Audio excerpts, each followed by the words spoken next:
가나전 물론 아쉬움이 많았습니다. 이 수비 핵심 김민재 선수의 잔부상이 있긴 했지만 우루과이전에 비해서 눈에 띄게 떨어진 수비진의 집중력, 또 두 골을 넣긴 했지만 좋다고 볼 수 없었던 골 결정력까지.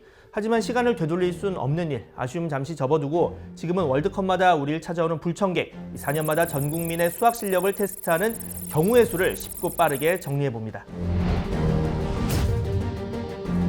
포르투갈이 우루과이를 2대0으로 꺾었다는 소식, 그리고 후반 추가 시간에 나온 포르투갈의 두 번째 골, 이게 그나마 우리 대표팀의 16강 진출 가능성을 0.1%라도 높여준 득점이었는데요. H조 현재 상황부터 보겠습니다. 1위 포르투갈 2승, 승점 6점으로 16강 확정, 2위 가나 1승 1패 승점 3점, 그리고 대한민국과 우루과이 1무 1패 승점 1점, 우리는 골 득실에서 앞서 3위인데요.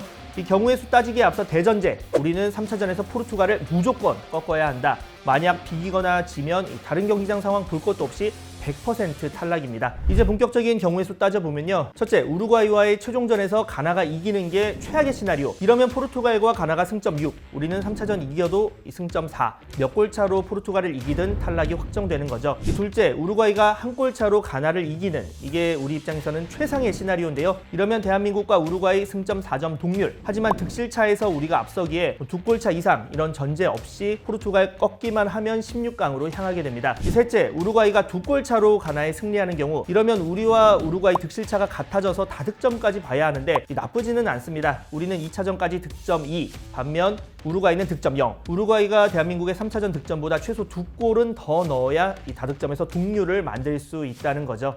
만약 이렇게 다득점까지 동률이 되면 좀 복잡해지는데요. 이 규정상 승점, 골득실, 또 다득점까지 같으면 이 승자승, 즉 경합하는 팀 가운데 누가 이겼는지를 봅니다. 그런데 우리와 우루과이는 이미 비긴 상황. 그렇다면 이 페어플레이 점수, 경고 마이너스 1, 경고 누적 퇴장 마이너스 3, 다이렉트 레드카드 마이너스 4, 경고 이후 레드카드 받아서 퇴장 마이너스 5점, 감점이 적은 팀이 올라가게 되고요. 이 또한 동률이면 추첨으로 탈락이 확정되는 거죠. 넷째, 가나와 우루과이가 비기면, 이러면 우리는 포르투갈전 두 골 차 이상의 승리가 필요해집니다. 물론 한 골 차로 이겨도 이 가능성이 없는 건 아니지만 우리와 가나가 승점 4점으로 동률, 득실차가 같아져서 다득점까지 봐야 하는데 2차전까지 가나는 5득점, 우리는 2득점, 즉 가나 무승부, 우리 한 골 차 승리 시 최종전 가나의 득점보다 최소 4골을 더 넣어야 하는 어려운 미션이 주어지는 거죠. 이렇게 경우의 수 조합해 보면서 드는 생각, 가나와 우루과이도 저마다 자신들이 올라갈 것이다, 이렇게 생각을 할 거라는 점인데요. 우루과이는 가나만 잡으면 승점 4, 우리가 포르투갈 이길 가능성 크지 않다고 생각할 것이기에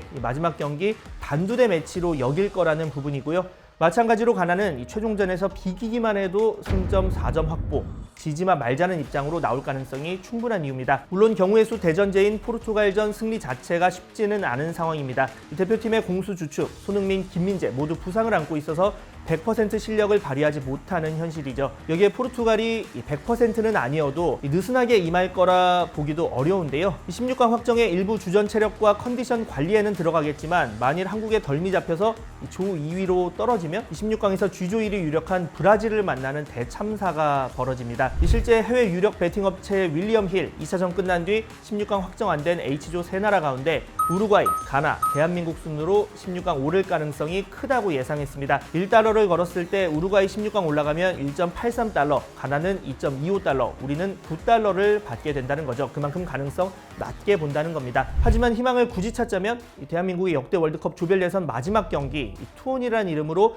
200% 실력 발휘한 케이스들, 4년 전 세계 1위이자 디펜딩 챔피언 독일을 2대0으로 꺾으면서 나란히 손잡고 집으로 보낸 기억, 여기에 2002년 포르투갈 1대0, 1998년 벨기에 1대1, 비록 졌지만 1994년과 1986년 각각 전대회 우승국인 독일과 이탈리아를 2대3으로 몰아붙인 경험, 1994년 우리를 상대한 독일 공격수 클린스만은 5분만 더 있었다면 이기지 못했을 수 있다는 말을 남겼을 정도죠. 물론 2014년 브라질 월드컵 당시 전반에 한 명 퇴장당한 벨기에에 0대1로 무기력하게 패한 경험도 있긴 하지만요. 어찌됐든 이럴 때 나오는 말, 이 축구공은 둥글다. 아직은 어떠한 가능성도 닫히지는 않은 상황입니다. 너무 들뜰 것도, 반면 너무 의기소침할 필요도 없겠죠. 남은 3차전 우리 대표팀의 선전을 기원해보면서 지금까지 스포츠텔링 박광렬이었습니다.